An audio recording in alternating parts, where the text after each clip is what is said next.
जो बदमज़गी आपके घर हुई, दरअसल मैंने उसी हवाले से आपको कॉल की है। मैं चाहता हूँ कि आप ज्यादा ना सोचें, क्योंकि गलती आपकी नहीं है।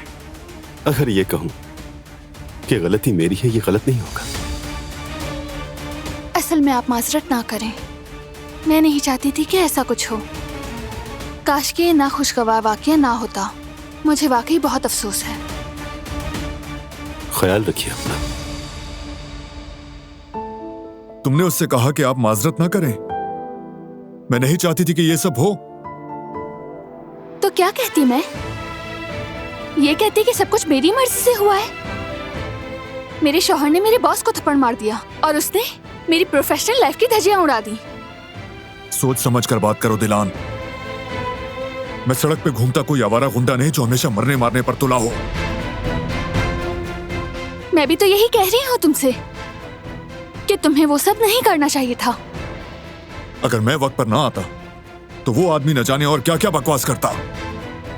तुम्हारा मसला यह है कि तुम ये समझती हो